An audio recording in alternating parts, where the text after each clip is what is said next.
She didn't look like a bank robber. She didn't wear a mask. She wore a red ball gown and expensive diamonds. In 2016, Ruja Ignatova stood on the stage of Wembley Arena in front of thousands of screaming fans. She promised them a revolution. She promised to destroy Bitcoin. She promised to make them all filthy rich. She called herself the Crypto Queen. She exploited the most powerful emotion in finance, not greed, but regret. Everyone regretted missing out on Bitcoin. Everyone wanted a second chance, and Ruja gave it to them. From farmers in Uganda to bankers in London, people poured their life savings into her vision. $4 billion flowing into bank accounts in Dubai, Hong Kong, and Singapore. But here is the twist. Most scammers get caught. Bernie Madoff died in prison. Sam Bankman-Fried is behind bars. But Ruja, on October 25th, 2017, she boarded a Ryanair flight from Sofia to Athens, and she vanished into thin air. She is the only woman on the FBI's top 10 most wanted list. Some say she is alive with a new face. Some say she is dead at the bottom of the Ionian Sea. How do you steal $4 billion? Without a gun? And where in the world is Ruja Ignatova? Welcome to Dark Focus. This is the hunt for the missing crypto queen. To understand the scam, you have to understand the scammer. Ruja Ignatova wasn't a street hustler. She was Dr. Ruja. She had a PhD in law from Germany. She studied at Oxford. She worked for McKinsey and Company. On paper, she was brilliant. She was the kind of person you trust with your money. She was the kind of person who ends up on the cover of Forbes. And she did. In 2014, cryptocurrency was scary. It was for geeks. It was for drug dealers on the Silk Road. It was complicated. Ruja changed the packaging. She wore expensive jewelry. She wore bright red lipstick. She spoke in simple, clear sentences. She told the world, Bitcoin is the MySpace. OneCoin is the Facebook. She made crypto feel safe. She made it feel corporate. And she chose her targets carefully. She didn't target tech experts. She targeted the unbanked, the elderly, the people who felt left behind by the financial system. She told them this was their chance to beat Wall Street, to become part of a financial revolution. It was a powerful story, but it was built on a lie. To spread the virus, she used the most effective distribution system in the world, multi-level marketing. People weren't just buying coins. They were selling them to their friends, their families, their neighbors. Trust wasn't placed in Ruja directly. It was placed in your cousin, your pastor, your best friend. And that is why it spread like wildfire. The heart of any cryptocurrency is the blockchain. It is a public ledger, transparent, immutable. Anyone can see the transactions. But OneCoin? It was a black box. Ruja claimed their blockchain was private for security reasons. She claimed it was centralized to prevent theft. Investors were told, trust us, the technology is there. But in the world of crypto, don't trust, verify is the golden rule. And nobody could verify anything.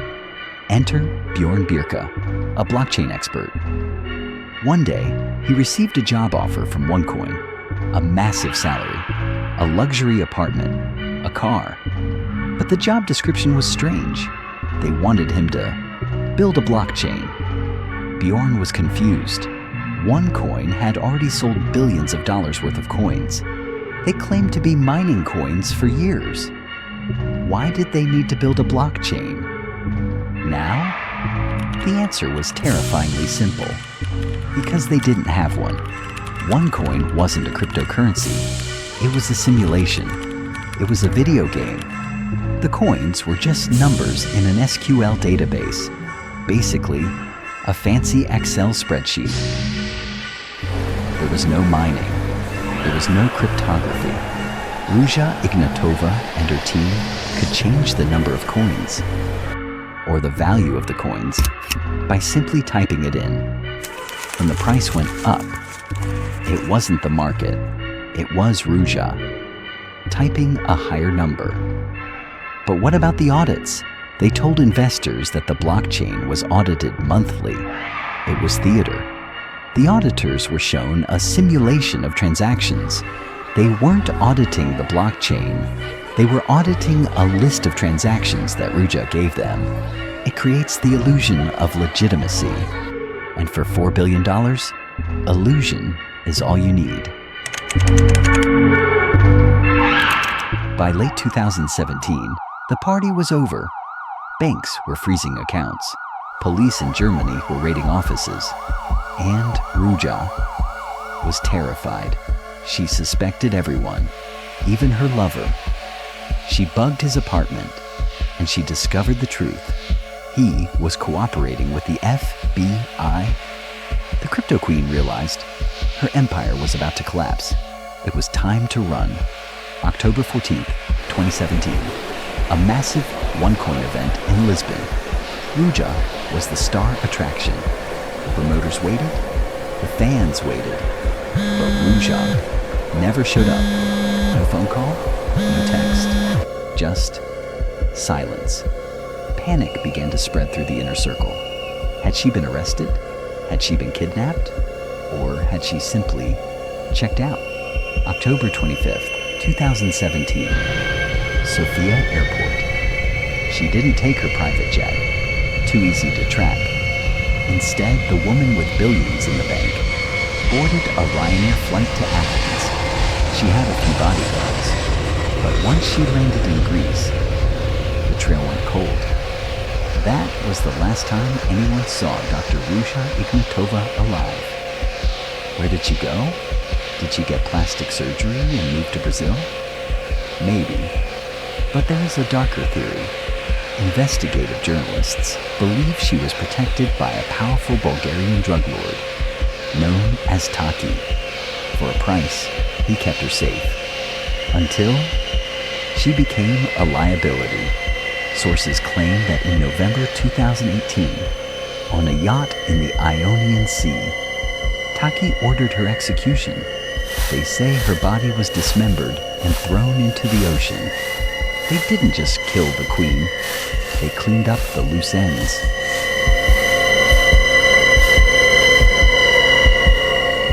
While Ruja vanished, her inner circle paid the price. Her brother Konstantin was arrested at LAX.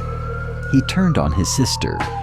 He told the FBI everything about the fake blockchain. He called her a monster. Sebastian Greenwood, the co-founder, was captured in Thailand. He was sentenced to 20 years in prison, but they were just the pawns. The queen remains untouched. And what about the money? $4 billion doesn't just disappear.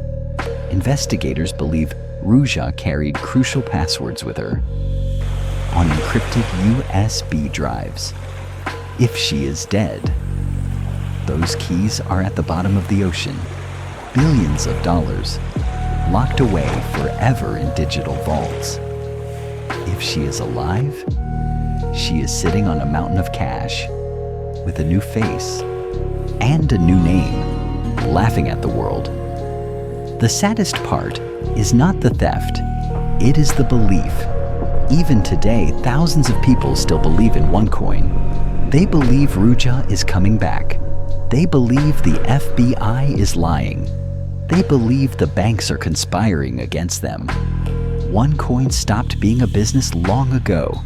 It became a cult. And you cannot use logic to fight faith. Ruja Ignatova taught us a brutal lesson. Greed blinds us to reality. If someone promises you a shortcut to wealth, run. The Crypto Queen may be gone, But the next scam is already here, waiting for your click. Subscribe to Dark Focus. We shine a light where others fear to look. Until next time, trust no one